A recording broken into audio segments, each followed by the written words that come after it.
This podcast is part of the Big Heads Media Podcast Network. For more great podcasts, head over to bigheadsmedia.com. Previously on TV Tuners. I have a rotisserie chicken in my glove box, just in case I get hungry. We detected a massive infrared signature in the asteroid belt. Congratulations! Your Stairmaster evolved into Charizard! I'm on a plane, full of trash. It's a trash plane! These deals are insane! You traded me for a tasty pear? And now, TV Tuners continues.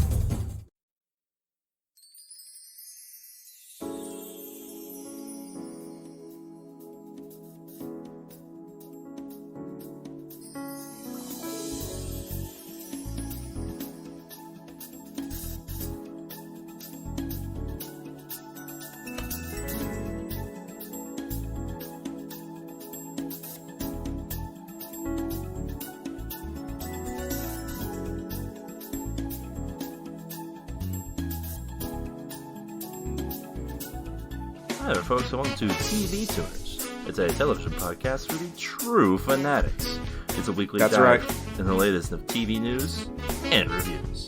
I'm your host, Swanson. With me, as always, is my co-host and old detective boy, Stairmaster.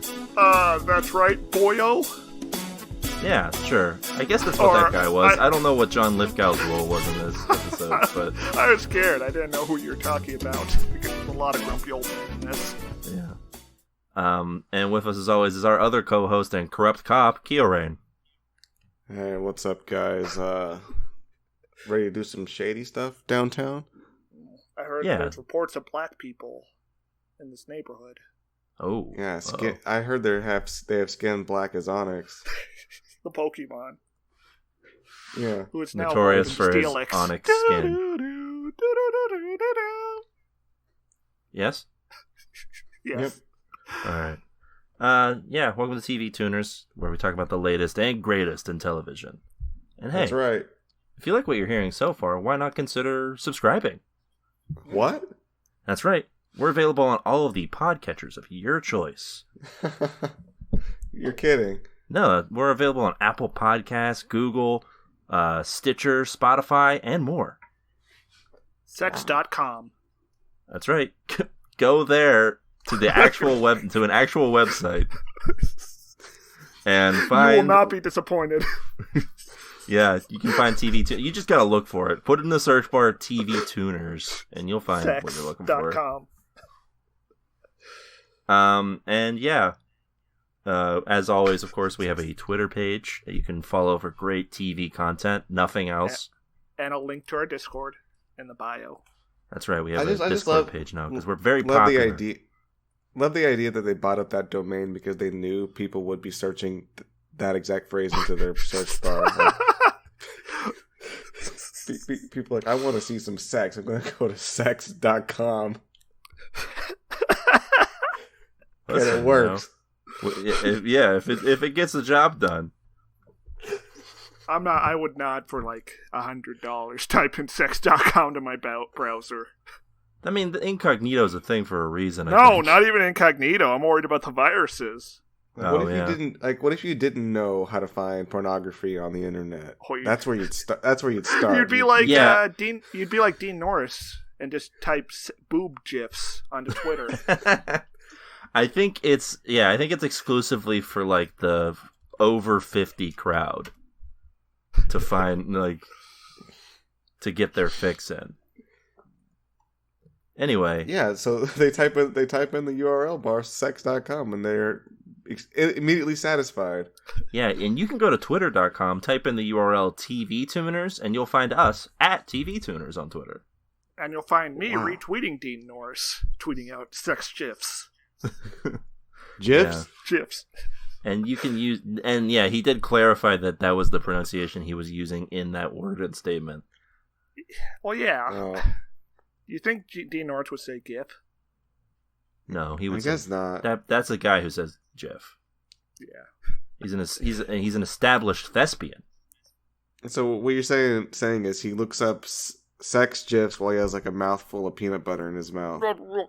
That's right. It's a deleted scene from season 4 of Breaking Bad. You can also I need the laptop. You can also use the hashtag TV Tuners, and we'll give a glance at what you're saying. I don't think anyone has ever done that besides us. Well, prove us wrong. And use Please it. Do. And we also have an email. That's right. There's a cash prize for the 1,000th person to use the TV Tuners hashtag, so get on that. Yeah. And our stuff doesn't count, obviously, so you need to get there quick. Yeah. Yeah, we have an email. If you have any quips, comments, questions, foresights, or otherwise, you can send us an email at tvtunerspodcast@gmail.com. What's that email, Rain? Putting me on the spot, Swanson. You think I'm supposed to listen to that? You think I'm listening to the words you're saying, Swanson? It's like TV whatever at hotmail.net. That's right. Yeah, you can be like Double Rewind, who sent us a email listed TV Tuners chopped and screwed. What? Is this like some Saw type nonsense?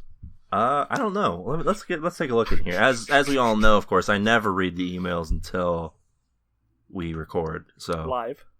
Yeah. Oh, you motherfuckers sell me out to some 2-second TV con men for biomass, and you think you wouldn't hear from me again? I thought that was Connie, not us. All these years, and you just throw me out to those halfway sock puppet ass motherfuckers? Well, I crawled out of those goddamn vats, you motherfuckers. Oh, wow, I can't believe he's alive. Yeah, this seems to be from our friend Gio, who last week, if you faithful listeners might recall, was revealed to have been thrown into a vat of some sort and turned into biomass for Quibi's latest evil scheme. Or perhaps electrical power. Yeah, hard to say. Anyway, this continues. You motherfuckers thought it was over? It's not. You didn't count on the fallen angel getting back into the grace of God and coming after you. Oh, the fallen angel. Is that like his stand-up name or something? I feel like the fallen angel would be a bad stand-up name. The fallen angel of comedy. Isn't that just Louis C.K.? Oh, I guess you're right. I wipe my ass with your Stairmaster Red ad copy. Whoa. Oh, I haven't done that in a while. Play the attached Chop and Screwed remix clips show on your podcast. Oh. That's what I've been up to. Been deep in the Audacity lab with the pen and the pad, putting the podcast on the map, and you motherfuckers try selling me out to that big city glasses type. Who the fuck else is putting up quality TV Tuners related content like this, huh? That beat goes so fucking hard, you got Stairmaster checking the motherfucking options for difficulty settings. All right, Gio, the vents. All right, I'm curious. Let's listen to this on a count of 3. 1, 2, 3, go. TV Tuners is alright. They just talk a little too fast.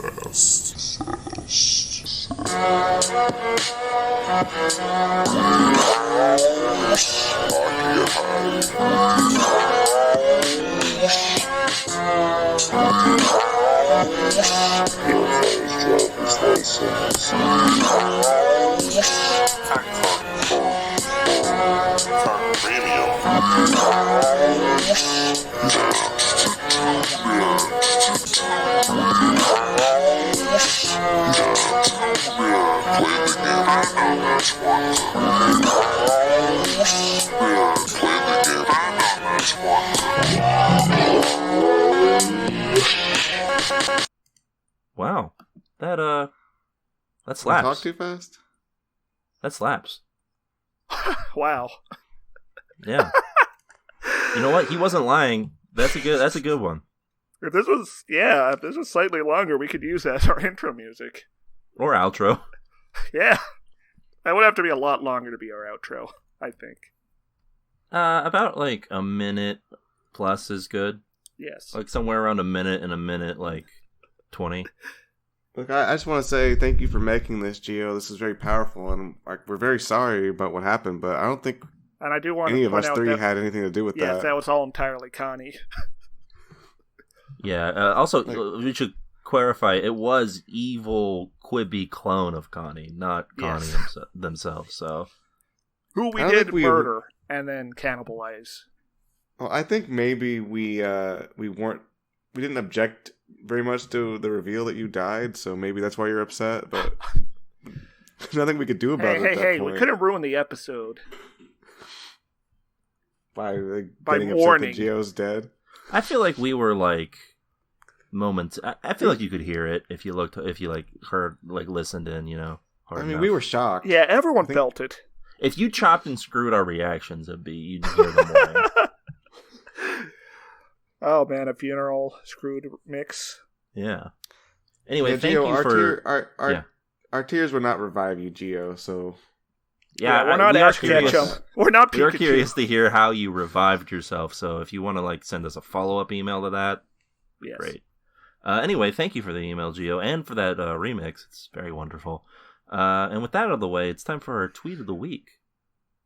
This week's tweet of the week comes from @JodyRay. Oh, okay. My mom got a kitten and named him Perry Mason. Stoic face. Oh. Yeah, you know what? That's the right face to be making. It's a very cute kitty, though. yeah, it's a cute cat, but it looks unhappy that it's named Perry Mason. Yeah. Do they say the full name, or is it just a cat named Perry? No, you gotta say Perry Mason. Yeah, because if someone comes over and they're just like, "This is my cat Perry," then you're just like, "Oh, they just named it a human name." Yeah, see, you gotta go out there with the cat names. Yeah. Like, all my cats are expertly named. You got Scrambles, Yeah. you got Muffin, you got Socks. Yeah, breakfast cats. Yeah. Shut the fuck up, you stupid little bitch. Do I dare reveal the name of my foster cat, aka my girlfriend's cat? That's not your cat, though. No, it's You named took it in Cardi with B, Oh. as in That's so rap funny. artist Cardi B, but Cotton. Oh, that's kind of funny. It's interesting. It's a good Well, cat see, name. That's cute. If it was a long hair, you could call it Naughty Bee, because they get knots in their fur. Oh yeah. Well, there's also a long-haired cat that is technically not my girlfriend's, but that one's just Mr. Darcy. That's just a normal cat name. Oh, yeah, it's okay to be named Mr. something if you're a cat. Yeah, Mr. Perry is different than just Perry Mason, I think. Or Mr. Bean. You can name Yeah, a cat so- Mr. Bean. Yes.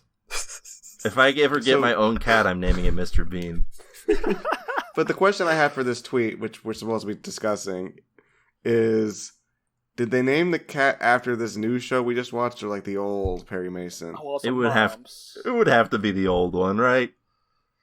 There's no way that they watched this new one, of which 2 episodes have been released, and was like, "That I love it so much, I'm naming my cat after it."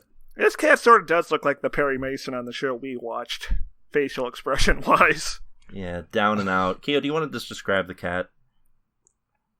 Yeah, it's like a white cat, like very like the camera makes it look like it's almost glowing as well, and it's just kind of looking at the camera like, what's going on here? Yeah, its eyes are wide, the ears are back. It does not look happy. You would say the ears are back, right, Swanson? Yes. Yes, okay. They're TV at the Twitter's verdict.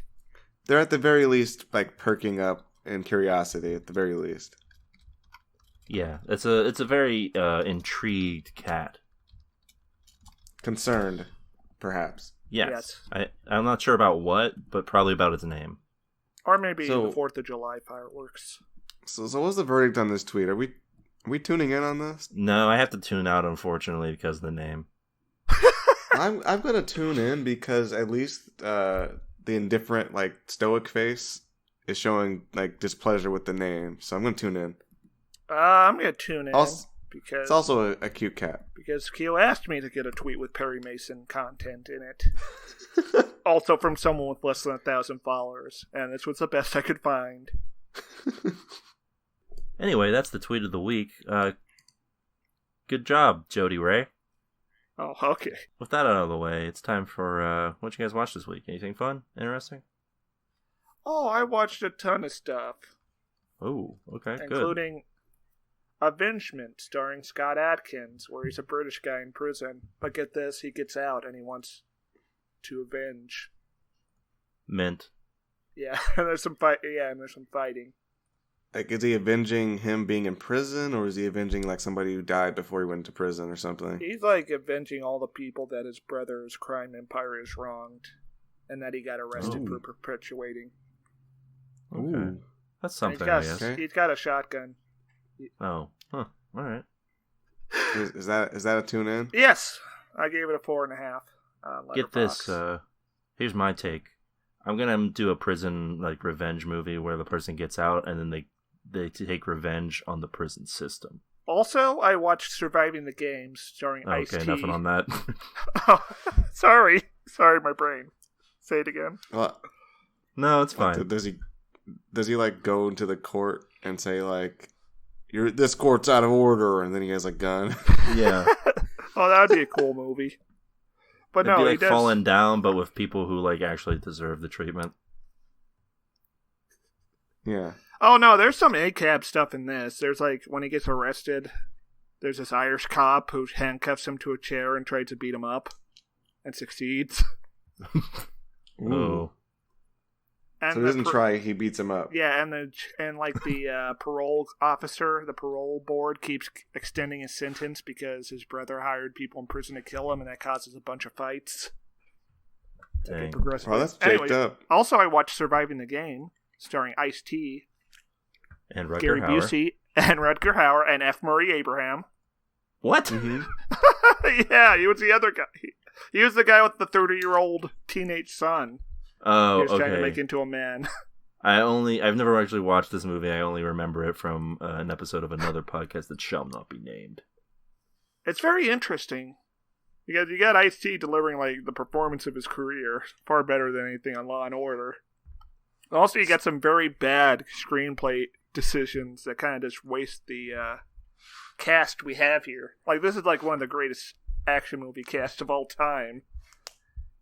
I mean, But yeah, Gary F. Murray Busey's like- Abraham.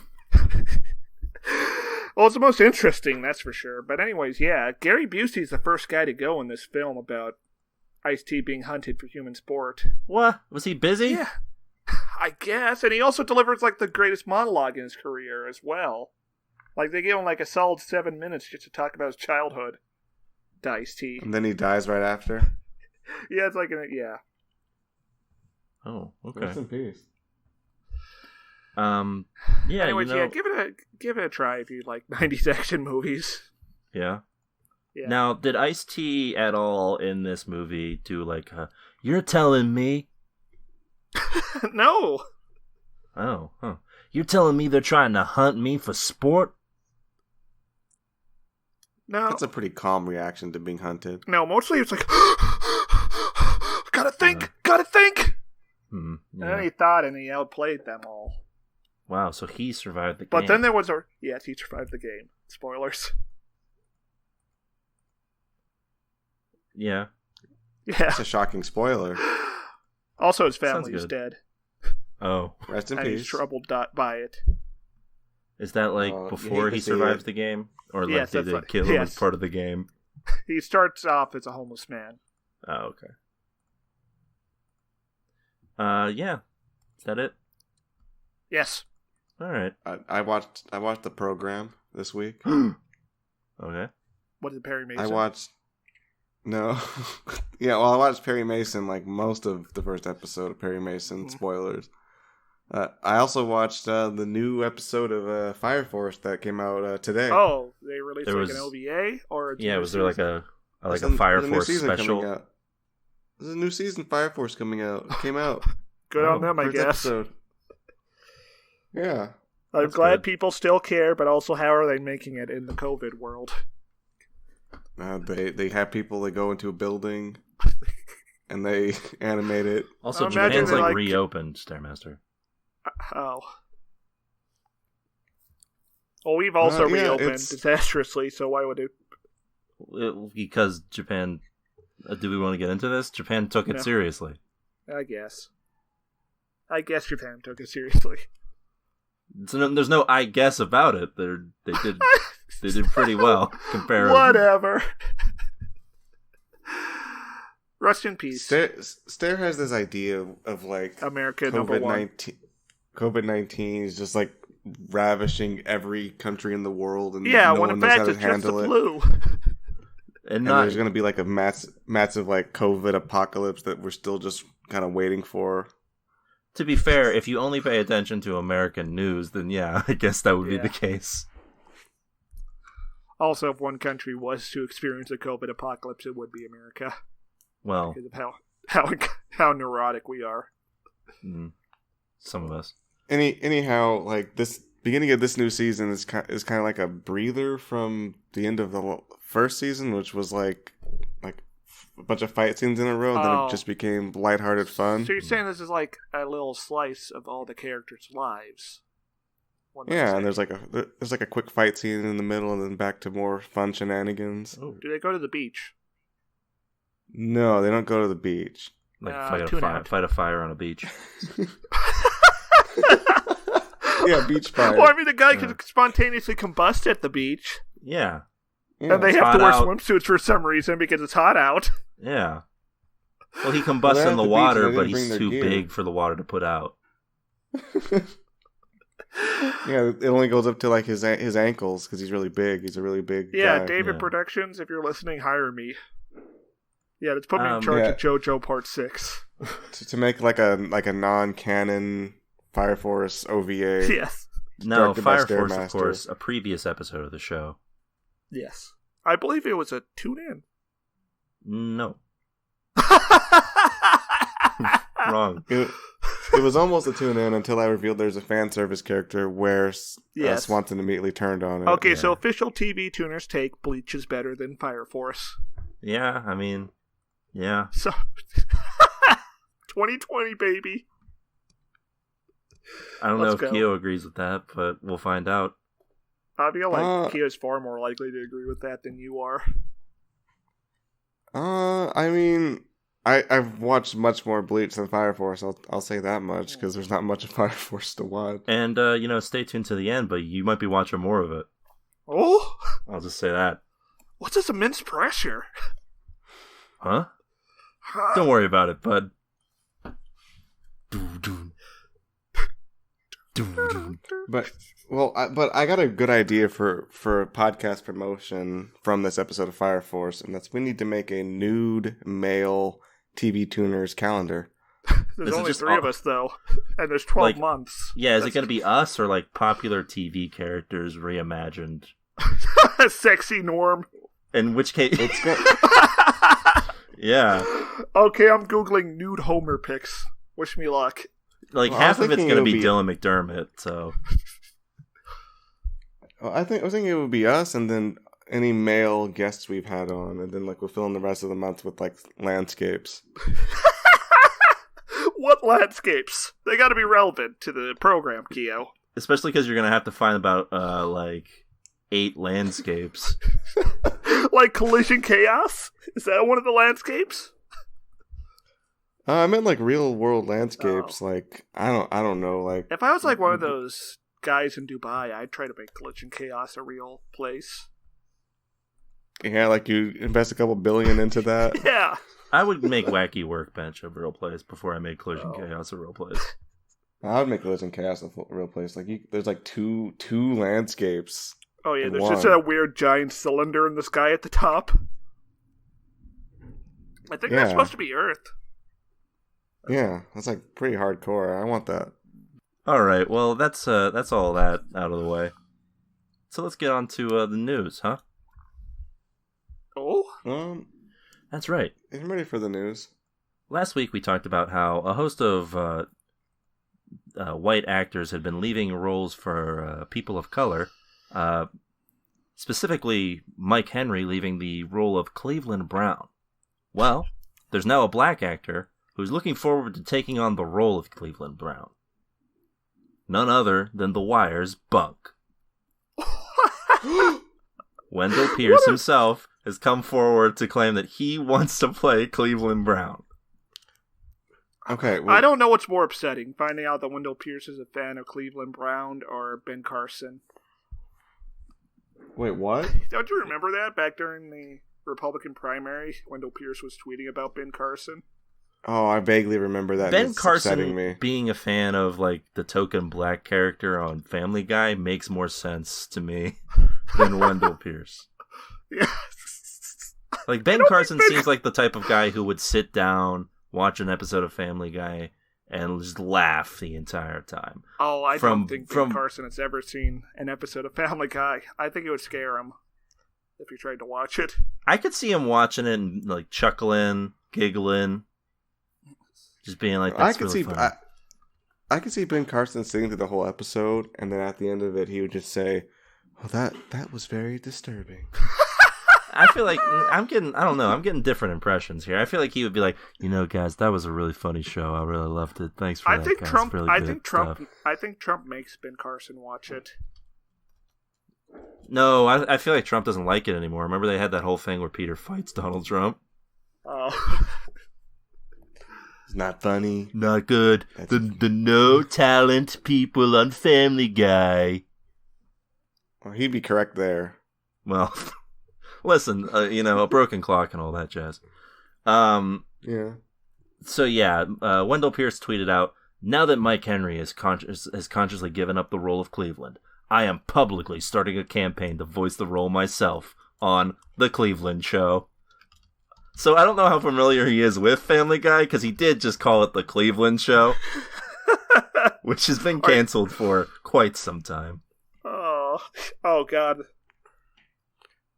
Okay, well, way less wholesome. Way less wholesome. I'm in favor of him being Cleveland Brown in The Cleveland Show, which they're going to bring back for this occasion. I mean, if you got Wendell Pierce, you might as well. But here's the thing, though. I'm in favor of this, despite the fact that he has he released a clip of him doing the voice or not? No. Oh God. What did they bring back the Cleveland Show in the first episode? Is Cleveland murdering Joe? Worth it. No, but really though, how can we get behind this in all good conscience without him uploading a clip of him doing the voice? Yeah, I want like that. Who's the guy who auditioned for Django? He was on Fast and Furious. I think it was Ludacris. Yes, the Ludacris Django audition reel. He volunteered to be... No. You're gonna have to explain this. Was it? Yeah, Ludacris auditioned for the role of Django Unchained. And he didn't get it. Yeah, but the audition tape is out there. Or maybe it was the other guy. Did he rap the whole time? No, he was very sincere. When he fights Leonardo DiCaprio at the end, does he go Luda? Oh, it was Tyrese. That's less funny. There's no jokes to be made about those. Now, if The Rock was in The Django Unchained, is that a better movie? No. That's kind of fucked up in a way I can't really. The Rock wouldn't let himself be subjugated in the way. Yes, there would be a scene of him breaking the cuffs. Yeah. He'd be like, "You think you can hold me?" Yeah, I think the tone of the movie would be a little messed up, right? Yeah. Did you know The Rock more so than already? You know, The Rock, for his movies, he's contractually make sure that he doesn't lose any fights nowadays. Yeah, he plays it like he's still wrestling. Yeah. He goes and he says, "Am I going over?" Yeah, what a guy. What a prima donna. He would never let him get his ass kicked by the Predator like Arnie did. Yeah, that's why the actors back then are more manly than the actors now. Yes. Anyway, it remains to be seen whether or not Family Guy will take up Wendell Pierce on this offer, but I'm going to guess probably not, right? Yes. I think they probably are. You think so? I feel like it's we need to see what his voice is. Yeah, I guess it depends on how much money he asks for.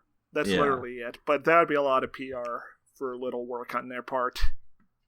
Yeah, I guess you're right. And they wouldn't actually have to change anything. They could just keep doing the same BS that they do for Cleveland. Yeah. Considering he's on Jack Ryan, I'm not sure Wendell Pierce cares about the politics of his work. From one cartoon to another, Comedy Central and Mike Judge... That's right.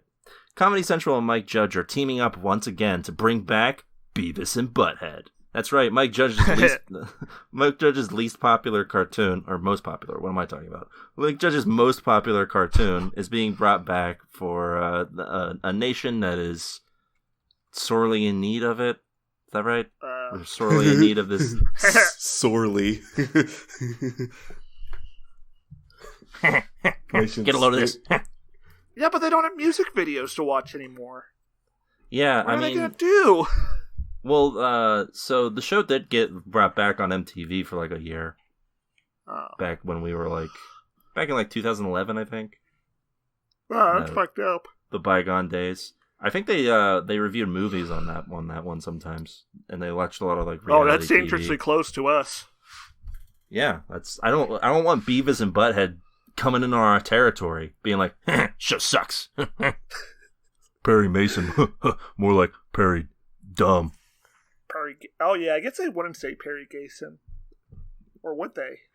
Yeah, that's the thing with Beavis and Butthead. They're not very bright, but they're also not very. They're not very racist. This show sucks. It's boring. Yeah, that's what they would say. Is this really Mike Judge's most popular show? Yeah. More popular than King of the Hill? For sure. I think King of the Hill ran longer, but Beavis and Butthead is a show that is in the zeitgeist. Well, not in the zeitgeist anymore, but was for a time in the zeitgeist. King of the Hill, I don't think was ever a zeitgeist show. On the other hand, Hank Hill did show up on The Simpsons. Yeah, I mean, I'm going to say King of the Hill's better. I'm not saying Beavis and Butthead is a better show by any stretch, but it was more popular.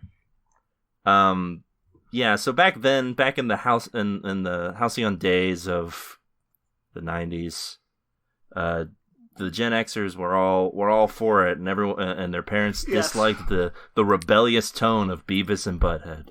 This was what Gen Xers watched to distract themselves from the fact they had no political power of their own. Yeah, and still do not.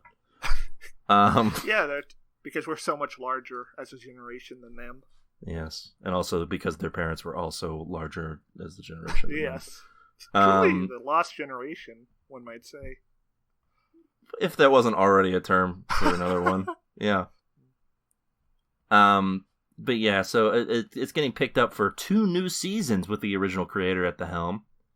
So yeah, Judge is going to write, produce, and lend his voice to the reimagined Beavis and Butthead. Which will accompany... I don't need this and I don't want this. What was that, Kyo? I don't need this and I don't want this. Yeah, this doesn't seem necessary, and this press release makes it seem less necessary. Get a load of this. This says it will encompass meta themes relatable to both new and old fans. Gen X parents and their Gen Z kids. Oh God, kill me now. They also said that while the show is committed to 2 seasons, there's potential for additional spin-offs and specials. So they're not even going to try to appeal to millennials then? They're just they're too stupid to know This better. is specifically for Gen Z TikTok era. World Star. No, I think even that's a millennial thing. Oh, that's sad. I think Zoomers are into World Star. I mean, maybe. You know what they're not into? Sex.com. I think they're very much into Sex.com. Have you looked at Twitter? They're not going there. No one is, unless you're over 50. Listen, people talking about Sex.com is anywhere. A state of mind. I think Sex.com is something that no one will ever discuss because it's very secret. It's always in the private window on old people's computers. That's it. Yeah. I feel like Sex.com is the new version of finding pornography in the woods. Yeah. What? I mean, sure. I want you to elaborate, but sure. I am not sure either. Okay. I'm just getting this weird. It's kind of sort of taboo to go there. And mysterious. Sex in the woods. Are you talking about you're out in the forest and you see a strange piece of wood and you turn it over and there's magazines underneath it? Yeah, I feel there's a magazine rolled up in a hole in a tree where an owl should be living instead, but it's Playboy. Yeah, that's sure. You know what? I'll take it. Do you guys got any good ideas on what you think the Gen Z version of Beavis and Butthead's going to be? To be honest with you, well, Swanson, Beavis is going to be trans. no. Okay. And what about Butthead? Butthead will be a woman of color. That seems to be... I feel like that's something they would have revealed already. Yeah, that is a fair point. And also Hank Hill will be there. He's replacing the principal character who sounded like... Or the neighbor guy who sounded like him. Well, they're going to be obsessed with social media, obviously. Yeah, I feel like there's going to be like some like influencer character that like they don't jibe with. Anyway, they're going to be they're going to be on like Tinder or something. Oh yeah, we're like Beavis. Or, sorry, Butthead. Check out this. Which one's Beavis and which one's Butthead again? I think Butthead's the one that sounds like this. Oh god, why can't I do a good impression of Butthead? You pretty much are Butthead. Oh god. Oh, that's brutal, Swanson. Do you think Beavis and Butthead do marijuana? I think Rhetorical question. They're teenagers, so yeah. So yes. They shouldn't be doing it. It's bad for your developing brain, kids. Yeah. Don't do it until you're like 23 and your brain's already dying. That's like 25, but all right. I think it's 21 actually that your brain peaks. Your brain's still developing into your mid-20s, but I'm not sure to what extent. You know, if you know this type of info on the hit us up on the TV Tuners Twitter. Discord. Or Discord. And we're not brain guys. Yeah. I am Dr. Ben Carson. Okay. I'm not going to do a Ben Carson impression, even though I am. Okay, me and Swanson aren't brain guys. We're feet guys. That's right. So you DM know what the sexiest picks. Organ on a woman is? Her mind. I'm the woke pickup artist. Anyway, yeah, so look forward to seeing Beavis and Butthead reimagined in ways that we probably don't want to see. Yeah, so with that out of the way, let's go to this last news story here. It's time to talk about one of our favorite shows. Westworld. What? Yeah, you guys love Westworld, right? That show that had like a really well thought out sort of mystery storyline and like the pacing of that show was so good. It's like just exquisite. Like you didn't know what was going to happen next. There were boobs. Get a load of this. Okay, we gotta put a moratorium on this. Yeah, they're not even back yet. We can't be doing these impressions. You know, Once I again, just thought I am about this. asking you to stop doing Beavis and Butthead impersonations. Stairs bringing out all of the classics that no one uses anymore. He said asking. I believe this podcast is going off the rails. Yeah, for one reason or another. You know what asking starts with? Ass. Do Theo Huxtable next. No. I just thought about this, but I feel like bringing back Beavis and Butthead is sort of akin to just being like, yeah, Ren and Stimpy's coming back, guys. It's like no one really wants it.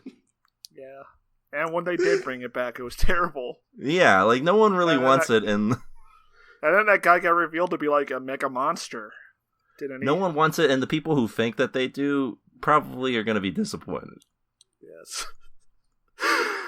I would love to be proven wrong on this, but disappointed. You know what that has in it? Ass. Yeah, Westworld. We were talking about that, weren't we? Yeah. So yes, Westworld has it's been a great show, guys. Really quality stuff, and I can say that having watched one season. It had that guy from that movie in it. And, you know, with Westworld on a break now after its momentous third season that's right. I've heard was confusing, the creators of Westworld have decided to focus on some other projects, presumably. Namely, they've signed up with Amazon to work on an adaptation of popular video game series, Fallout. Oh, no. Oh, no. Yeah, you love to see it. Two bad tastes that taste bad together. We're going to wait a whole season to find out that there was a nuke or something. That's right. Yes. So that's right. They've teamed up with... Again. They teamed up with Jeff Bezos, who So I mean, I got a question. Wait, is he personally like invested in this or just the company? Just the company, but I mean, it's Bezos at the head here. So I want to mention Bezos only because I want to ask an important question. Do you think he would have blown up Megaton? Yes.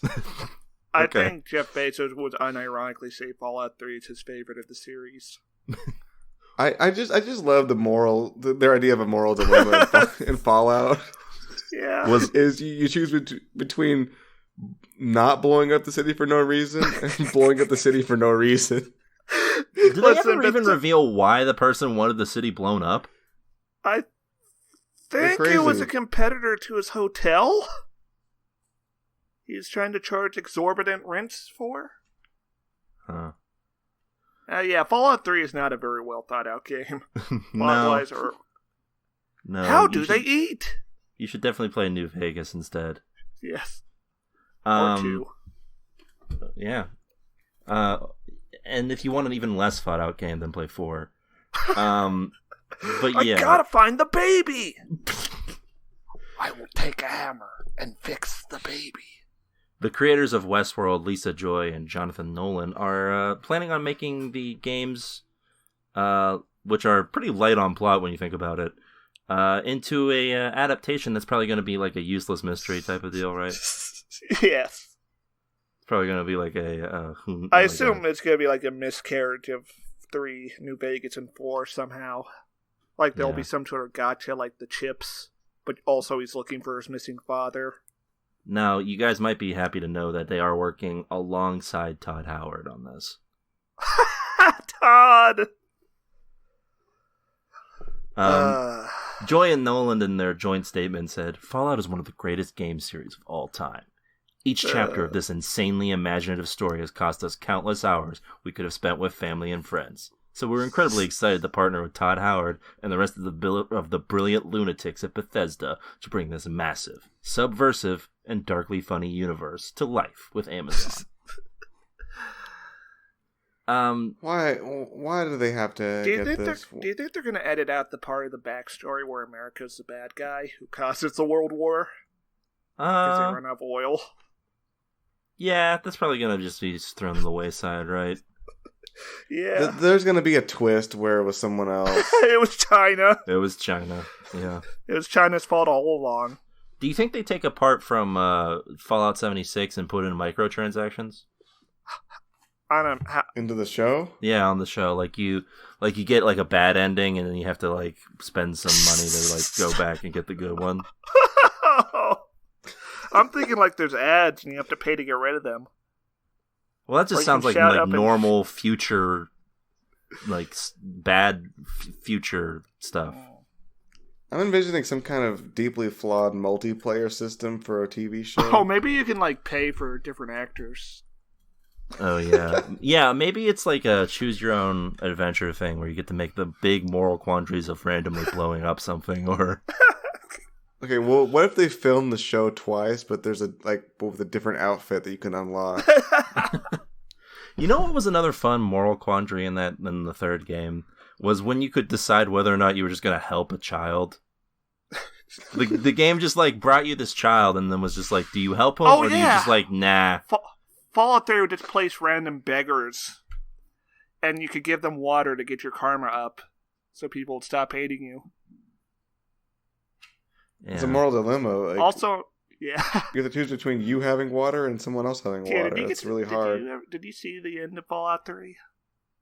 Where you have to go in the radioactive thing to purify the water. And you can have a party companion who's immune to radiation, but he'll refuse to go in there. So you have to do it yourself and die. And also there's a robot companion who can also do that. Yeah, it's a little forced, isn't it? Yeah, you have another companion who can sacrifice themselves, but they say, no, you must face your destiny. Yeah, this is what you were born to do. Yeah. What's the word for that? Is it contrived?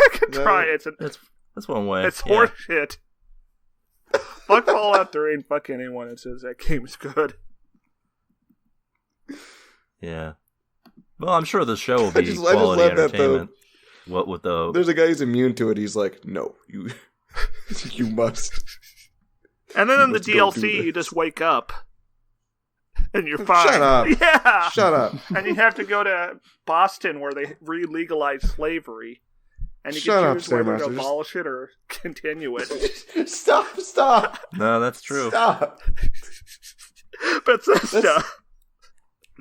That's like a real moral dilemma. It's like, do we keep wait. slavery or do we get rid of it? Do you think that's why they want to get in on this? Like, it turns out that they're actually going to be doing that that Game of Thrones showrunners show about slavery. I think that, yes, they're going to propagandize slavery. So in the 2024 election, when Tucker Carlson talks about bringing it back, you know, the minds of the people, the prompt will be primed. I'm just picturing a Fallout game where you get to talk to the NPCs who are slaves and like they have generally positive things to say about like. Actually, I feel as though slavery is something inherent to me. Like I think something the Outer I was Worlds, born to do. the Outer Wilds, the Outer Worlds, that RPG does that for like 19th century factory slavery. Uh oh. where people say I was born for this. This is in my blood. They give Yikes! That's scary. Yeah, fuck video games. Play Disco Elysium, the only ideologically pure video game approved. I mean, were they making a point that these people were hopelessly brainwashed, or was it just they were saying like, yeah, this is real? Well, if you ever try to be like radical politically in that game, your companions will just chide you, Yeah. criticize you, and the best ending, it's just like Hillary Clinton teaching people to code. Wow, I love it. That's it for the news, so let's move on. Oh, did I say I don't want this show? Because I don't want that. Yeah, no one wants this show, right? What if Beavis and Butthead are in it, and they're in the wastelands? That'd be Okay, that would be a good show. yes. That's what Gen Z needs. Where they just manage to survive in this wasteland by being like the stupidest people possible. Yeah. It's like Deadwood, except Beavis and Butthead are there, and people have laser And- guns.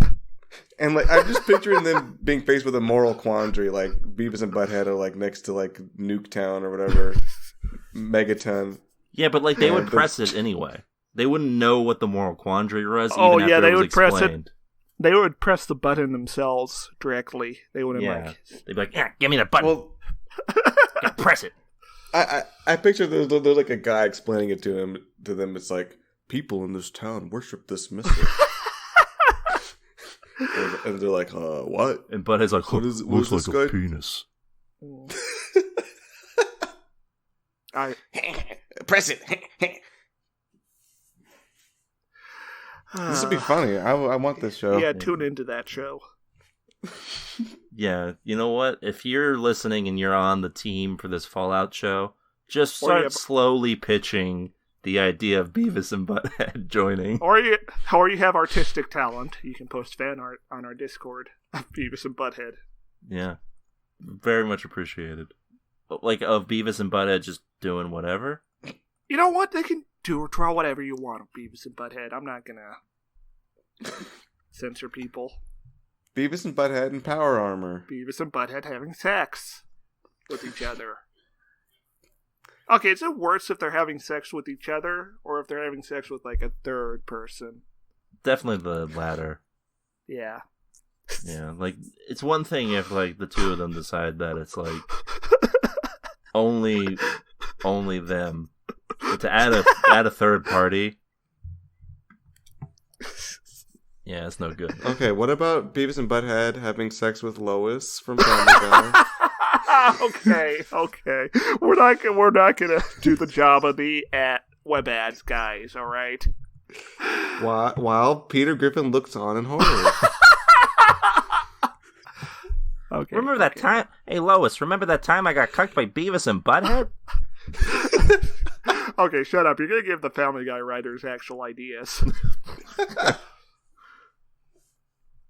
All right. With that out of the way, let's move on to a segment near and dear to everybody's hearts. It's Guess Who's Coming? Hit the theme, Kyorain. Mm-hmm. That's right. That's it. It's time for Guess Who's Coming, the this once a month segment where I list out some of the new shows coming to television this month, and my co-hosts here, KeelBrain and Stairmaster, are going to guess what these are about. Is it really once a month? Yeah. I never knew that. we used to do it for like when there was like a fall TV schedule and a spring TV schedule, but everything is different now in the world. Oh. So once a month. Yeah, we're living fair. in Fallout. Yeah. Plus the segment's pretty popular. So I'm ready. You ready, KeelBrain? Give me the programs. All right. Now, as you guys know, of course, there's always a top prize for the winner of this. So I'm just going to put it up here on the call for you guys to see here. Ooh. Okay. Yeah, here it is. It's a Sonic CD. That's right. For the Sega CD. Right, and who's it signed by, KeelBrain? You can say it.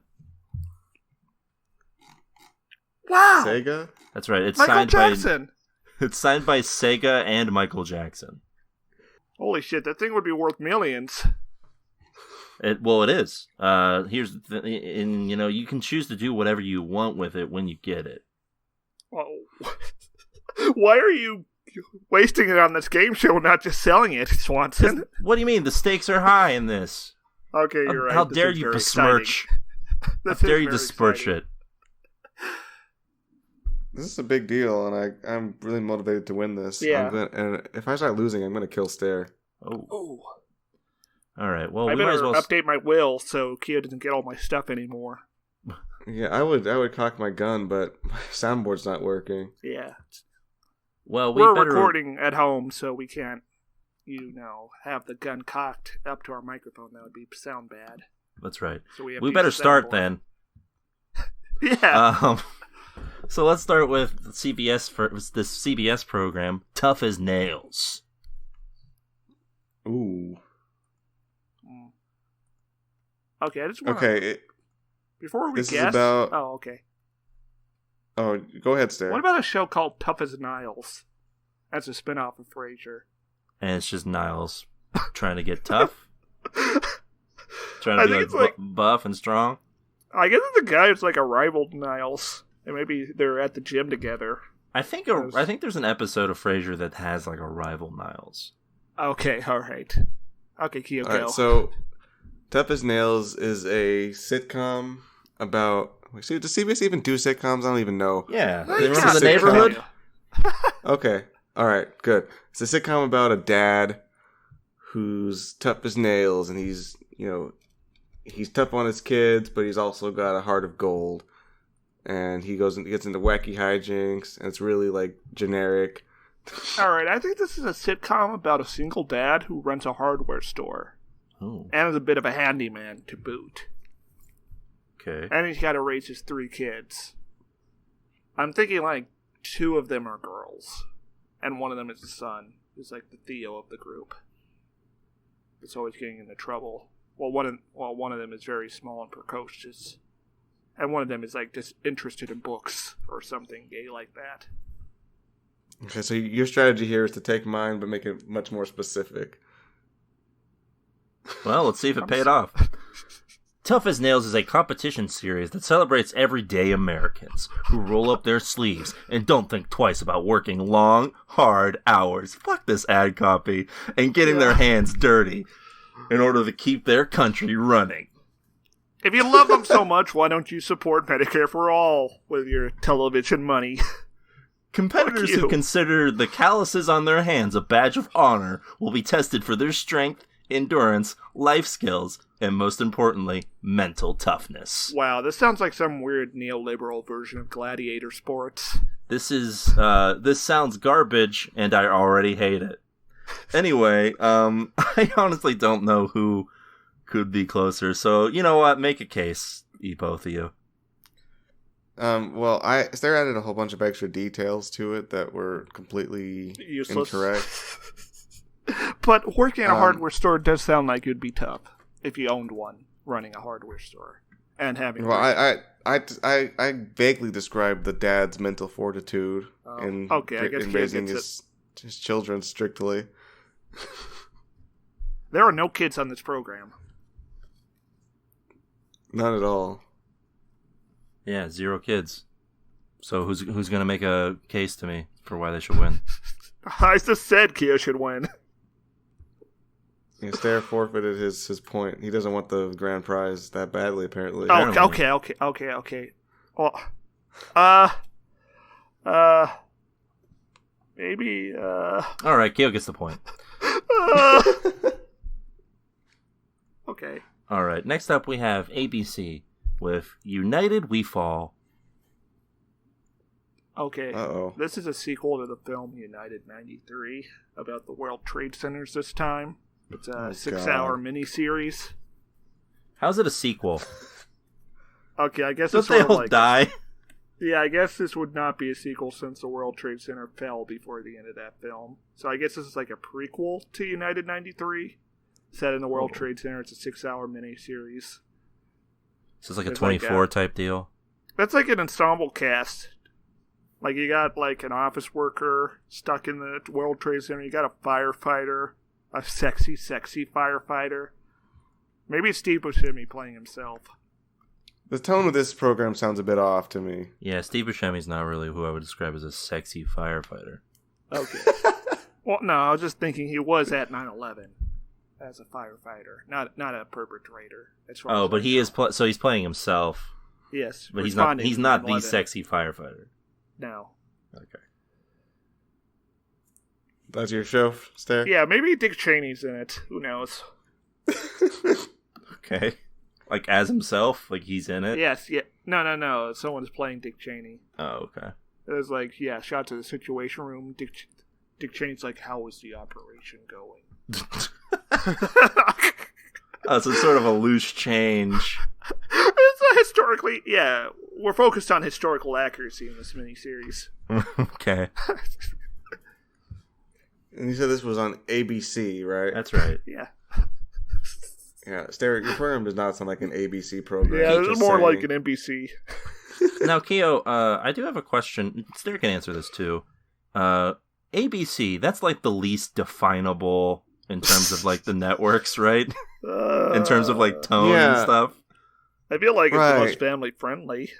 I think when I think of ABC though, I think of like garbage Yeah. sitcoms. I think garbage Not sitcom like- and like very mediocre dramas that don't try to challenge you in any way. Yeah, because like Grey's Anatomy is ABC. How to Get Away with Murder, I think, was Yeah. one of them. Anyway, Yeah, what's your Well, guess? Well, I only think of sitcoms when I think of ABC, so I'm gonna go with like it's like a sitcom, but it's like there's like vaguely political stuff going on in it, like. 9/11. There's a No, little it's man not on the ni- World Trade Center, and he jumps off. It's not it's not 9/11, but it's like maybe it's some kind of like really like very vaguely criticism of Trump or something. oh, okay. But like the family's got to hold it together while the country's just gone crazy, and it's pretty much just a sitcom with like a vague like political comment once in a while. That's it. Yeah, the final episode of the season, an alt-right militia guns them all down. Okay. That's my suggestion. Yeah, I'm sure ABC's really ambitious to show that on their television program. Well, it'll cut. It'll be like the ending to Dinosaurs. The camera will Okay. pan away from the house, and it'll be dark and sad. Uh-huh. But also there will be gunshots ringing out. Wow. All right, so Swanson, is this show going to feature a lot of gloom and death, or is it going to be a lighthearted comedy? Which one is it? The profoundly realistic family sitcom follows the trials and tribulations of Joe and Bill, parents of 2 young kids, as they try to make it day to day as a functioning family. Bill's very judgmental live-in mother and Joe's large Latinx Catholic family will never hesitate to let our couple know they're seemingly screwing up. That's interesting. There's a lot. Wait. There's a lot of dichotomies in this description. What does this have to do with... Where's the title? What? Swanson, you're upsetting me with this. There's a lot of opposing forces, sort of like the World Trade Center 1 and the World Trade Center 2. Okay, stop jerking off over 9/11 for 1 second. Alright. For one episode at least. I will Yeah. never forget. Yeah, we know. No, but really though, Can you explain how the title is Yeah, relevant they to don't the work for like, the program? government or anything. Why is it United We Fall? Is he like a skydiver? No, I don't know. There's nothing in this ad copy that tells me. I mean, okay, I thought like maybe they would do some kind of really milquetoast political commentary, but I hear nothing about that at all. No, this is just like about how like family's wild, guys. Still, Keo did suggest Shut up, Swanson. Keo did suggest a sitcom, so he does get the point. Yeah. There's Well, no my show 9/11 to would- be found in this one. Yeah, but my show would get more viewers. Do you think? Yes. ABC did a show that accused Dick Cheney of orchestrating 9/11. That would put so many asses in the seats. Yeah. It would that's accuse Dick right. Cheney of 9/11 and have a sexy firefighter. Well, Yeah, yeah. and Steve Buscemi. Well, I mean, he's not like sexualized. He's just a very attractive man, and he's a firefighter. No, for after the first episode, he is shirtless on the rest of the time. Oh yeah, he suffers battle damage from 9/11. Yeah. He's just getting more and more nude until he's just like Arnie at the end of Predator. Yeah, at the very end, yeah. And he lets out a ferocious roar in Afghanistan. At the And plane. Osama bin Laden ears perk up. That's good. That's how it ends. Anyway, let's move on to the streaming services. Stare, of Oh, course, boy. you're at your usual pace of 2-0 in favor of Kyorain. I'm loser. So let's see if you can round back with this Apple TV Plus program, Little Voice. All right, so this lady's trying to get a music career going. She wants to be a musician, but her mouth is too small to sing properly. Shut up. It's like a dramatic comedy. Okay.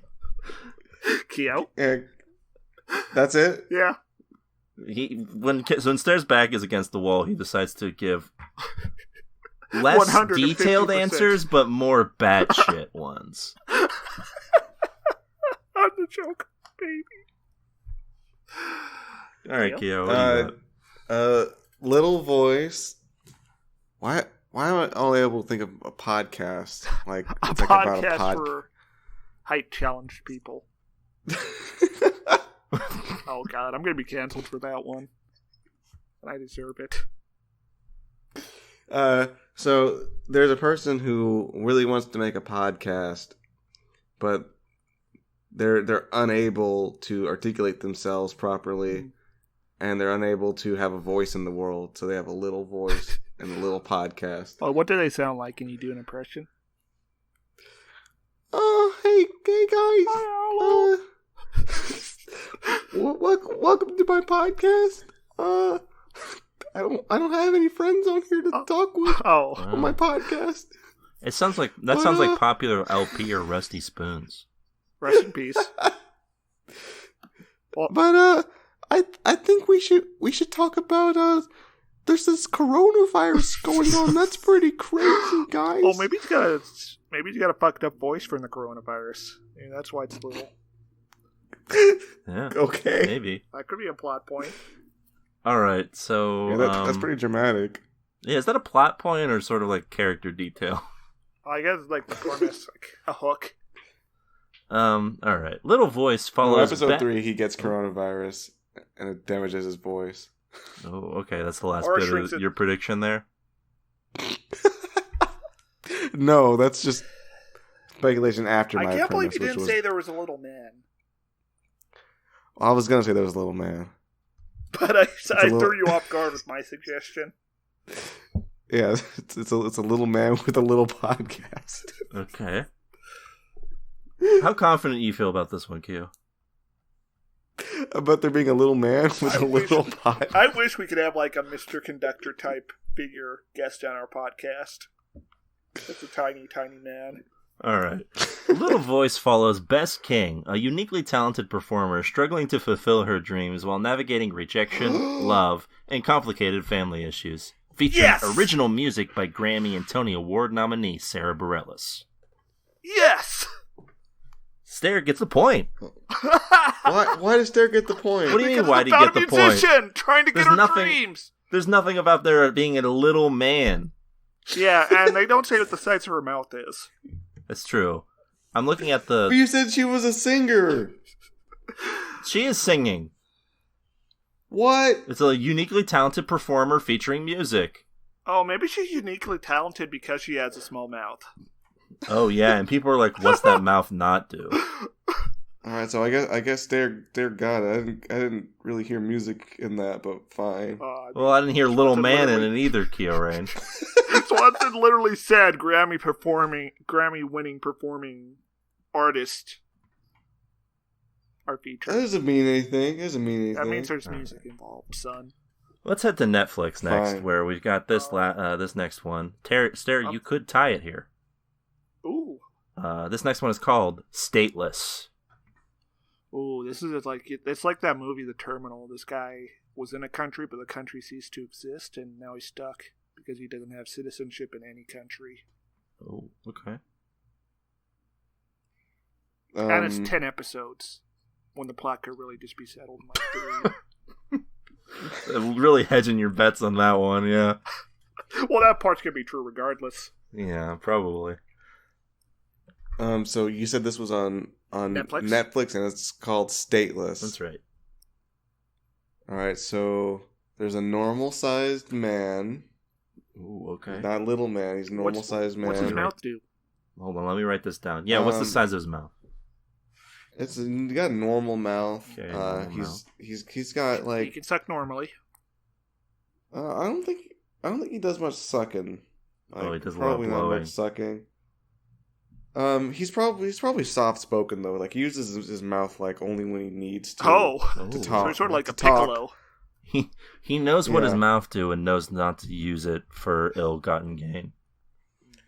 And this man is on the road. Like he's got to get somewhere, Oh. and he's got no more ties to his home country. Ooh. He's now stateless, and he's got a destination to meet here. He's on a train. He's on a bus. He's on. That's a lot of vehicles. I think he's on a taxi.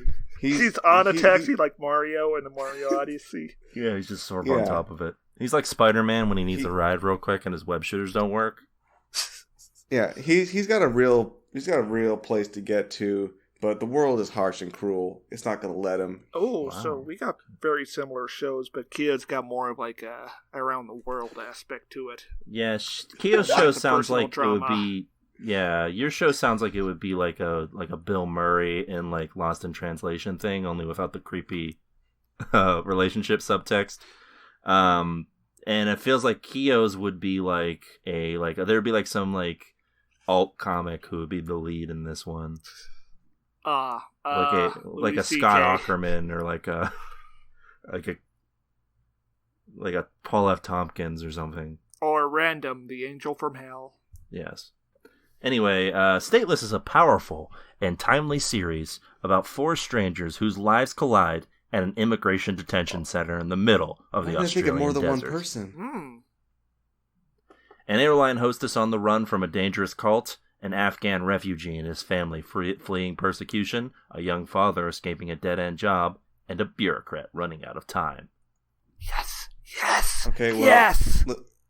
So wait, here's my pitch for why I get the point, Oh. Swanson. Okay. Okay. These people all have destinations. They're all trying to get somewhere, and they all probably use different vehicles to get to this one detention center that they're all at. Okay, here's my pitch. They're all trapped in the detention center, and in my pitch, I literally did reference the terminal, where a guy was trapped in an airport. Yeah, I think Stare gets this one, Kyo. Yes! Oh no! All And right, now that we means have to it's fight time- with swords. That's right. Well, yeah, you guys, here's the sword round, our tie-breaking round. This is usually the part where Stare stabs himself in the foot with the last prediction. So, let's see how it goes. So you guys make predictions, and of course you guys have swords while you do it. As we always do. But this time we make the predictions before hearing the show title. That's a No. little twist. Alright, so this last one is for the upcoming Peacock streaming service. It's called The Capture. Ooh. the capture. That's right. Okay. Stare. All right. You got anything? Okay. So there's like this wanted crime lord, and like they got the best cops across the world together to find him, and they're on the job. And maybe there's some full frontal nudity. I don't know. What network was this again? This is Peacock NBC streaming service, so I'm going to say probably there. not. This is going to be very boring and dry. And it'll be some very lackluster action scenes. That you can't not watch. Yes, that's my prediction. God, the capture. Okay, so, let's see. So there's this guy, and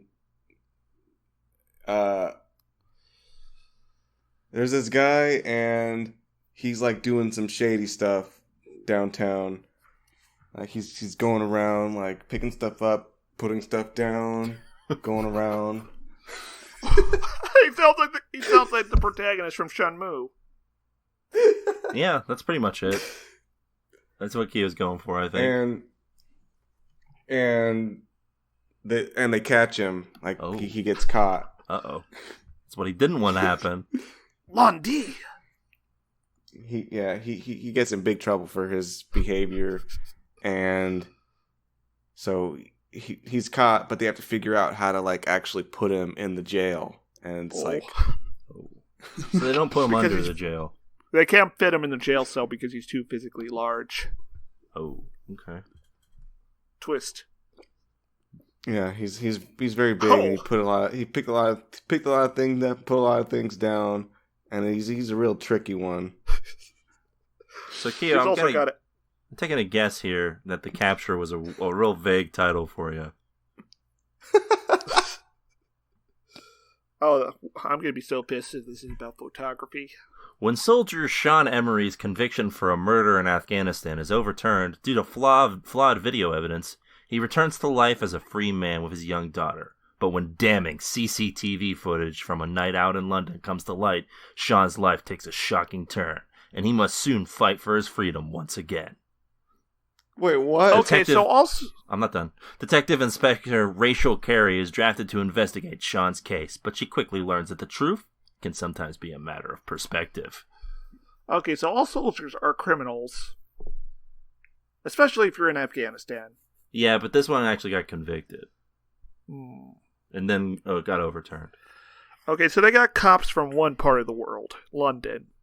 Well, listen, I'm reading this, and I feel like this is a series about a guy who is sort of running, picking stuff up, putting stuff down. I feel like on a geopolitical level, that's what America did, but I'm not sure that guy personally did that.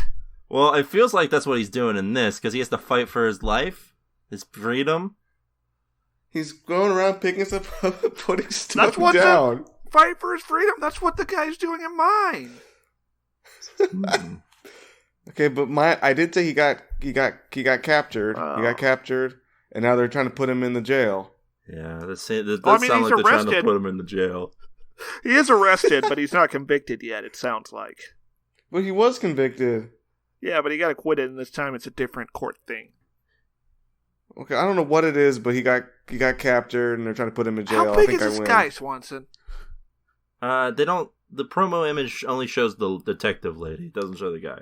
Okay, well, clearly this because he was too big that it got overturned. In the photo. Oh wait, I'm wrong. The background of the image, for this thumbnail rather, shows the guy's face, and it's on like a bunch of different. It's on a bunch of like different TV screens. Oh, very big TV screens. Well, yeah, because like his eye is like one of the TV screens, and then like his eye and his nose are another, and like his mouth is like another. So he's so big that he's not fitting on his screen. Yeah, so he couldn't fit in that. Yeah. Shit. Also, this show stars Ron Perlman. How did I win that? So good for him. Swanson, explain how I won that, please. You guy's too big. He's going around. He's picking stuff up. He's. I mean, also, Stare doesn't seem to be I don't know. Sarah have a good case here? You didn't seem to care for my case. You just sandbagged me, so no. Huh, okay. Swanson, I took Stair's idea of it being like crime and just made it More about vaguer and stupider. Well, I have shocking news for you guys. Stairmaster gets the point. What? Why? What? Okay. Why does Stair get the point? Explain, please. Yeah, his The thing man was was about too a big- guy who was captured Okay. and was looking for freedom. Well, okay. I guess Stair wins. Okay. I'm a millionaire now? Well, yeah, here you go. Of course, I this is think going I'm to take a couple days shipping to get to you, but Wow. I sure hope nothing bad happens. yeah. Like someone doesn't immediately steal it from me upon receiving it, and then you use that to guilt trip me into committing more crimes on your behalf. Well, I would never the do plot such of- That a would thing. be unusual.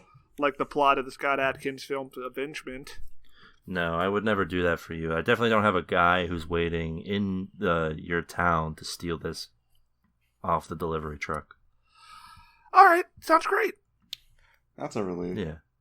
I feel really good about this victory, guys. Like, it's definitely not a dude who's, like, too big to fit in a jail cell. Like the type of guy who's running around, picking stuff up, putting stuff down. That The is type a of guy body that I couldn't built have for Keo crime. talking about and winning from. Oh, Swanson, you seem mad that I guessed that. Huh? What? No. I'm fine. I couldn't have Keo. Let's move on. Can't have, there's nothing bad's gonna happen. There's gonna be fine. There's no big, thick individual who can't fit Wow. in a jail cell. my glass of water Do you keeps wanna- shaking like something big is taking footsteps nearby. That's. Do you know I what my wouldn't other worry guess about was, it. Swanson? What's wrong? I was gonna guess that it was about a fisherman who caught a really big fish. I would have just surrendered if you had said that, I think. I would have guessed Out that of it the was about. principle of the matter. I would have guessed that it was about photography. Yeah. Yeah, we should have known, right? Yeah. But when I think of the capture, Stair ruined it by talking about crime. That just gets that gets me going. Technically, it is about crime. Yes. War crimes. And I guess. Well, it London might not be crimes about in war this- crimes, considering it's about a night out in London. But he's already previously been convicted, so maybe No, it the got CCTV, overturned. Maybe the CCTV was pointed at Afghanistan, and that's why he's getting arrested. Listen, maybe we should stop talking before I overturn this ruling. Yeah, let's talk about something else we're going to overturn. Uh, HBO's Perry Mason. that's right. This week we watched a new show of an old show, and it was something. All right, so this is the TV Tuners stinker of the year. Ooh, really? The worst so far? It's not as bad as Trackers. Okay, true. Yeah, it's not as bad as Hollywood. we were amused by Hollywood. This was definitely much worse than Hollywood, Swanson. Hollywood had don't know. entertainment content. It wasn't good, but it had entertainment content. I don't know. It's not as bad as, like, the Big Show. Okay. The Big Show is pretty dire. Also, it's not even the most boring episode for me. The most boring episode we've watched so far this year, for me, is Tales from the Loop. You're not Was that the wrong. one with like the robot? Like, Did we yeah, really and like the watch- girl who's like in a time loop or whatever. Did I watch that? I can't remember. You watched half of it and We had a gave joke- up. Yeah. We had, Yeah. we had a joke about like the guy with the robot hand Yeah. jerking off, and Swanson didn't like it. In fact, I'm sure I would say this show is better than Hunters. That was a pretty bad one. Swanson, I'm gonna have to tell you something. This show was like unbearably No, I would boring for rather me. watch the full season of Hunters than the full A season. full of Perry season Mason. than the full season of this. I thought you were going to say one episode of this. No. I would also rather watch a full episode of Hunters than a full episode of this again. Okay, what about Lincoln Rhyme, Hunt for the Bone Collector? Oh no! Maybe we Yeah, I'd rather watch that than Maybe this. we should save this for maybe the end of the year recap where we rank all the worst shows, or maybe we could do like a TV bracket. Huh. That'd be Hmm. fun. That sounds like too much work. Yeah, that'll never happen. Maybe we could get like a guy off the street, like forcefully bring him in and make him watch all these shows that we didn't like. Hold on, what's the size of this make guy? him pick the worst. It has to be small enough to fit in this room, in our regular recording room. Okay. Yeah, I'm thinking like between 7 and 8 feet tall, 300 to 400 pounds. Like Yeah, maybe okay. less than 3 meters tall. All right, good. Yeah, I'm liking this. I'm liking the perception of this guy so far. The dimensions of this man. This man from Fist of the North Star. What would he That say good to the show. TV programs he didn't like? I think he would set up these elaborate deaths, like the father of the TV show would have to shoot an apple off their head with a bow and arrow. Or maybe he'd bury them in the ground and like make other villagers like machete him in the skull. Okay. But then Kenshiro shows up and machetes him in the skull. So hold on, who? Kenshiro. Uh-huh. He's a big man. He's got like some scars on his chest, and he goes. Oh, he doesn't go. Oh. Sometimes he looks like that's- Mel Gibson. Sometimes he looks like Bruce Lee. Sometimes he looks like Sylvester Stallone. Huh. Yeah. Seems like the And he pokes animation's a people little. with his fingers, and the people go. They go, "Eat that blood!" And then they explode. But their Huh. blood looks like cum. Because they couldn't show blood on television back then. That sounds Yeah. like a good show. Yes. And unlike this Junior one. Show of the week. So we open up. There's this like these desperate parents. We're already not getting good acting. This dad is like his lines are so poorly delivered, and it happens later when he shows back up too. Yeah, I thought I was watching like an ABC show, but from the 90s. Like, Atomic Train had better performances than this scene. Yeah, and like, there's probably, I don't know, 1 or 2 good performances in this show. Debatable on the second one. But this opening scene does not establish things pretty well. First off, we're supposed to be, I guess, like, interested in what this mystery is, but they don't really elaborate on what's How going is there a on here. mystery? Yeah, it seems like an open shut case. Baby's dead. We all know what the audience knows what happens. Well, the mystery is like who killed the baby, right? I guess. Yeah, Look, but these did guys the dad give a bad performance because he actually was canonically acting because he did kill the baby? Is that what's happening? Is that it? Yeah, probably, right? What if it's revealed that Perry Mason was the one who killed the baby? Major points off for showing us the dead baby. Oh yeah, like Chernobyl didn't do that shit. Why would you? Because they want to shock and awe us. They want you to be They want you to understand the depravity of this situation. Yeah, there's a dead baby, and we couldn't have just inferred that by the mom's reaction. You had to see the dead baby. Yeah. What, Keo? You didn't love that great close-up later when the morgue of the dead baby? The dead baby isn't. In retrospect, the dead baby effect isn't even that good. It's just you never see a dead baby, so you're not prepared. Yeah, Hollywood has conditioned us to believe that that's the part where you cut away. Yeah, I couldn't imagine a show this boring would include 2 shots of a dead baby. Yeah, including one where stitches are being removed from a dead baby. Oh. Also, I did not expect a show this boring to have grave robbery. Yeah, I just couldn't imagine being this bored while watching a dead baby. Yeah.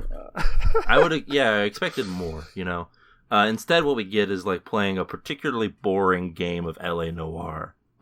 Yes. Like the style, like it's like LA Noire in the sense that like the style is there and the dialogue is stilted in a way that feels like what we all think the 30s sounded like. Yes, but LA Noire, at least there's always a constant tension between Philby and his partner. Yeah. Who's usually like a piece of shit who's very crooked or doesn't care about his job. I'll say this. The show did 2 things very well. It paced itself in a very slow and boring way. That's a thing. Yeah, it very deliberately bored me with its pacing. And it also did a great job in making sure that none of these conversations seemed authentic. And none of these characters are interesting. Well, it's because they're all talking like they're out of China, like they're out of the movie Out of Chinatown. They're all talking like they're out of the movie Chinatown, where they're all like they're trying to go for this very stilted dialogue that doesn't work.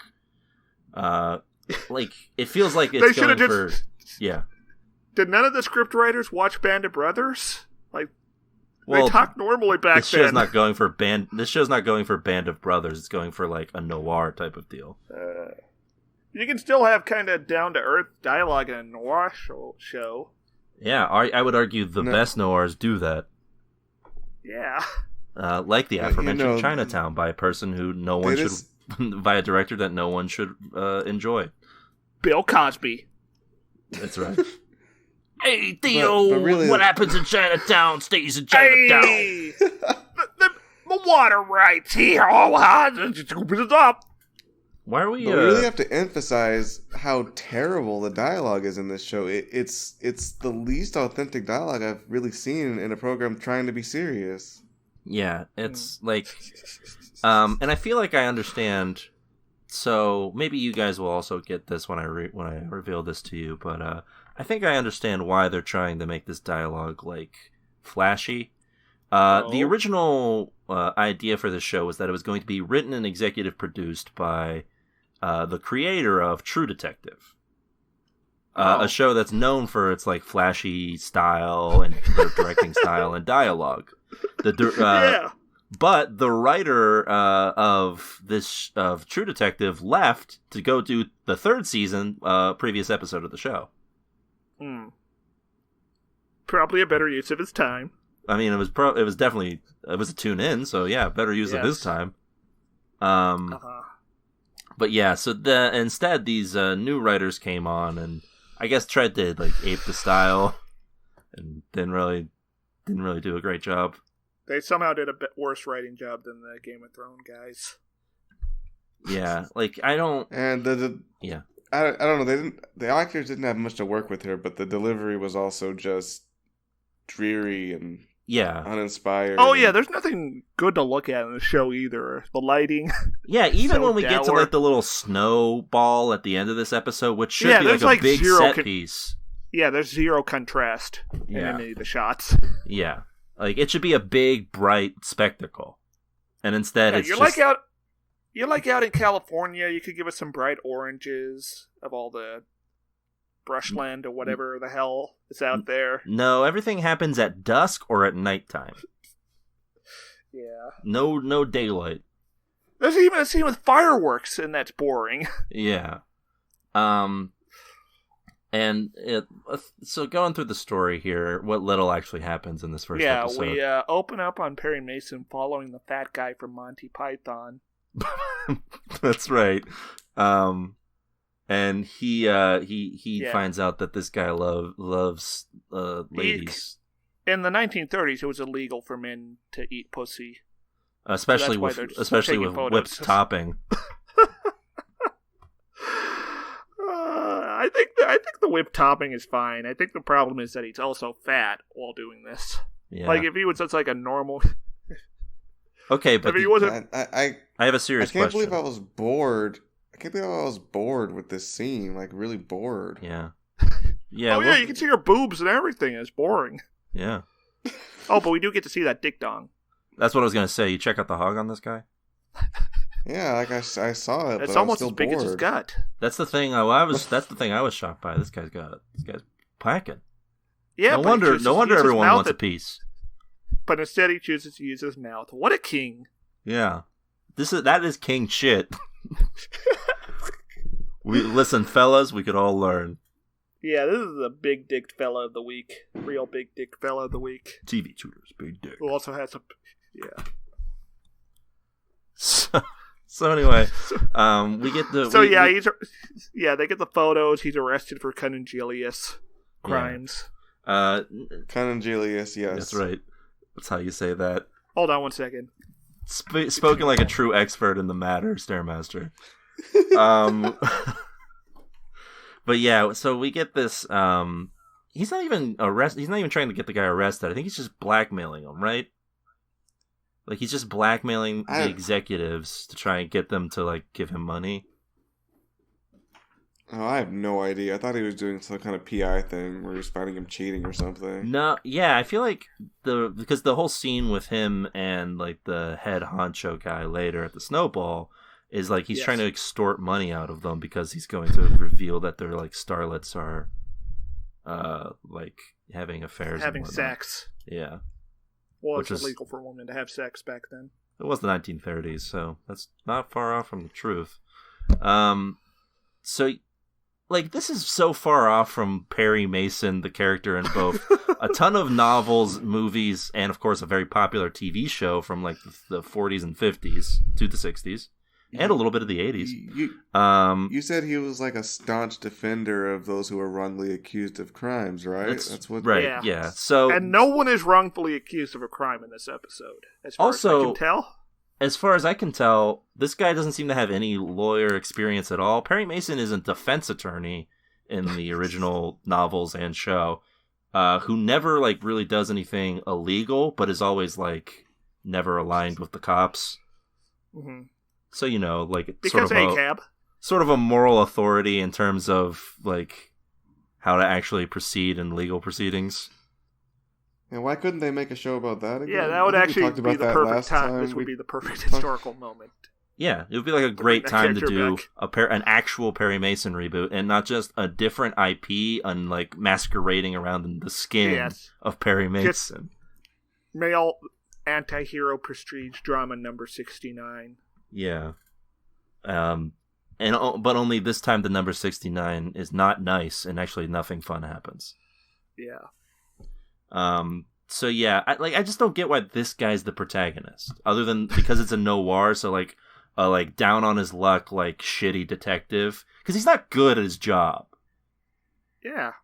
He's clearly not, because he goes into this meeting at the end of the episode, like, anybody should have seen the signs that he was going to get screwed over in this. But he just goes there expecting his money. He's not good at his job. He has no charisma.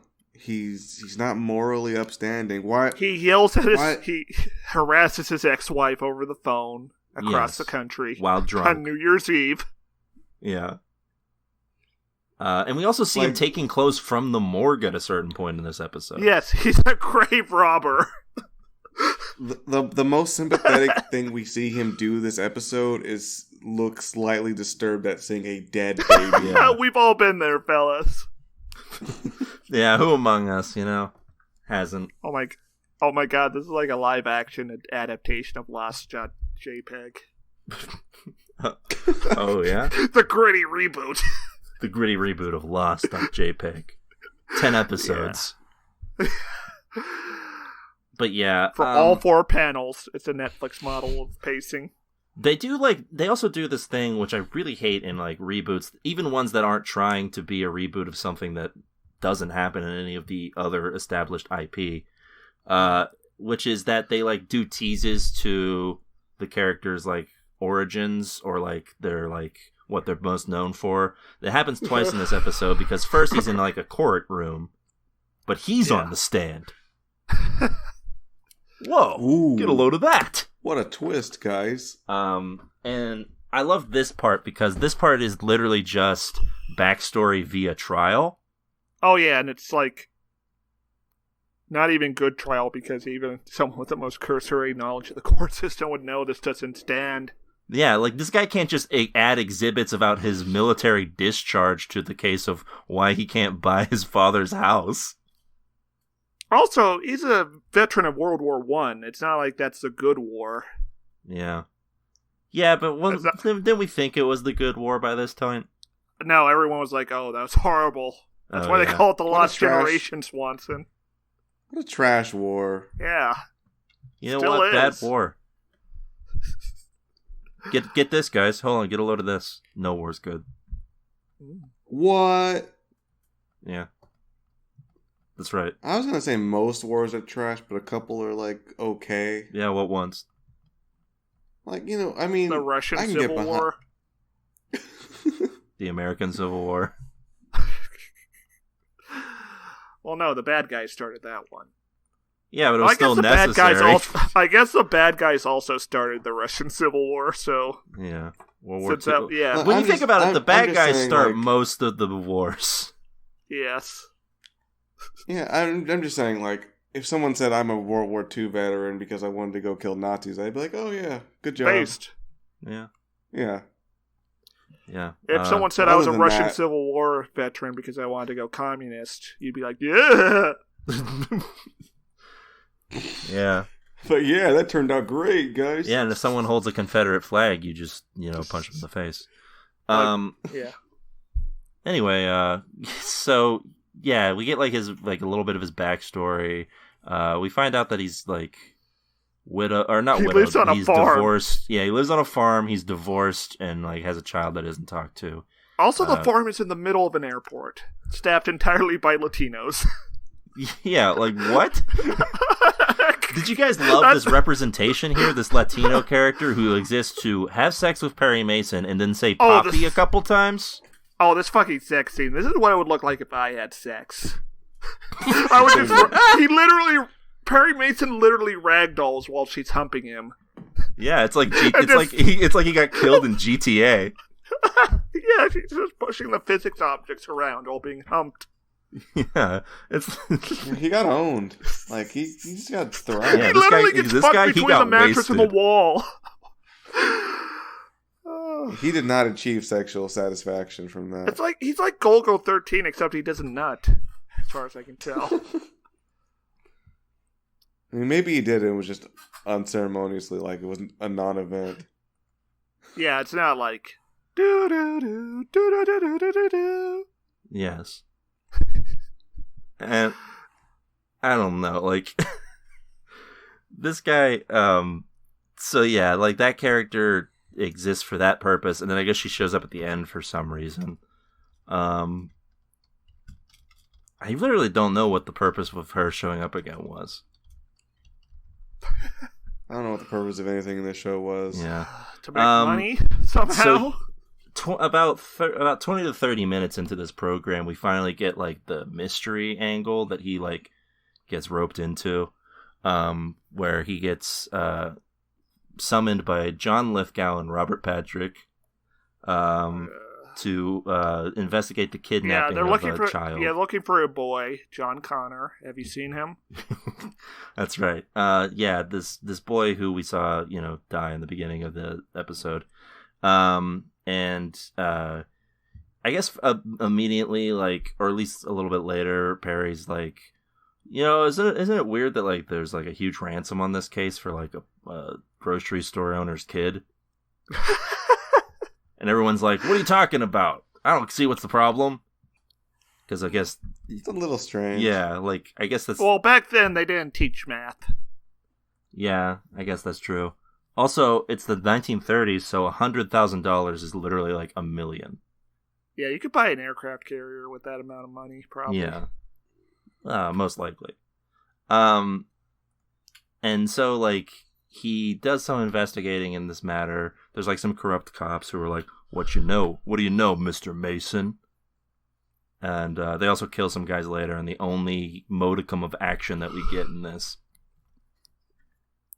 Yeah. Hey, you think that's action, Swanson? I said a modicum. Were you thrilled? No, it was Do you very know boring. This boy? The closest thing to thrilling was when he like stepped on the guy's neck for a little bit, but then it like lasted way too long. This show doesn't really the direction on this show doesn't really know the value of cutting away. Yeah. Also, they probably should have had these guys getting killed like at the start of the episode, probably. Yeah. Also, the last guy who dies doesn't even get killed by the guy; he just falls. Presumably, he's still alive. He just he's dead. Up by He's dead. I think half of this show should have been just edited down for pacing. This should have just been like a half-hour show. Also, they should have put Perry Mason in it. Yeah. I don't know who this guy who says he's Perry Mason is, but I don't even know what Perry Mason is, and I know he's missing from this program. That's right. Yeah, I mean, wouldn't it have been more interesting to just see that this, like, have the show start off with the defense attorney, and there's a dad, who's being accused of killing his own son. Yeah, and then just go Because from there. of- Have him try and figure out the case. Yeah. But Keo, that'd be too much like Breaking Bad. Unlike the scene at the end of the episode where Perry Mason breaks down and just smashes a toy truck with a baseball bat. What are you talking about, Stare? This is a great imagery. This is the destruction of innocence. Shut up! Just stop. This represents the ending of Perry Mason as an innocent man. Because he was very innocent prior, right? well, yeah, the he's- show. Yeah. I should mention that I dropped the show like 4 minutes away from the end of the episode. And You then didn't came miss back anything. Did Did you then catch? I went back. Oh, okay. I So caught you the did catch rooftop him chase. like throwing everything together because he can't afford a cork board, so he just puts it all on his floor. Yeah. Yeah. That's my favorite part about this ending. Is I guess it's the 1930s, so he must be the first detective to ever do this. Sadly for us watching in 2020, he's about the 1800th detective to ever do this. Well. Yeah, let's put the game over music from Sonic after that. Yeah. So yeah, that's Perry Mason. It's dog shit. Yeah, like the episode goes for what, 50 something minutes, and 57 minutes. If you Yeah. want to watch a show about a 34 defense seconds. attorney who's got like a heart of gold, watch Better Call Saul. yeah, sure. I mean, slightly less Vaguely skeevy, what it's about. I guess. Definitely more criminal. He's definitely better at sex. Yeah, I guess. Yes, from what we can see. He's been mistaken for Kevin Costner in the past. Yeah. I will say that I haven't, like... I don't know if I could say go watch, like, Perry Mason, the old show. It's very, like, of its time. Not in, like, a bad way, like a racist way. It's just, like, very, like... Sometimes it gets real slow. But, you know, at least the character is, like, someone that, like, should still be around on TV in terms of, like... There's no good portrayals I can think of a defense attorney on TV. And if you know one, please send it my way. But, like, the fact that we could have had that, and instead we got boring noir detective number 25. Yeah, he's just a cop now. Yeah. He No even thanks. beats his wife. Verbally. I assume he- over the phone. I assume it was physical, since it's the 30s and he acts like this. But yeah. I mean, I think we know where we're all going here, but final thoughts. Really boring. Really not worth watching. Really tune out on this. One of the crime guys sounded like Revolver Ocelot. Is that That's good? my final thought. No, it's neutral. Oh, okay. Yeah, there's just nothing to this bad boy. Hey, you're pretty good. He said the line. I love to reload. In the middle of a battle. The thing about this show is that even if it wasn't attached to the Perry Mason sort of franchise, as it were, if you want to call it something that hasn't been used in years, that it would still be a bad show. Tune out. Zero entertainment content. Watch Hollywood instead. Starring Yeah, Dylan at least McDermott. that has Dylan A show- McDermott. A show we also tuned out on. Yeah. A show that we tuned out on, but you could at least tune in on if you wanted to. But don't do that. Absolutely not. Do not tune in on Hollywood. So that's a tune out for Perry Mason. And that's about it for this week's episode of the show. We'll be back next week with more TV goodness. And hey, stay tuned to the feed. You might get a little something extra this coming week. Oh, something might have returned. There might be a great power welling up inside of We us. might be haunted by something. There might be a specter haunting this podcast. It's the Bleachcast. The Bleachcast is coming back. Yes. All right. Well, Hawkeye! Ooh, yay! until next week, we'll be back. See you then. Bye. It's over.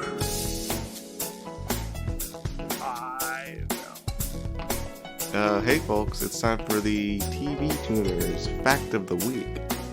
Did you know that Stairmaster wears black robes and has a Zanpakuto? What could it mean?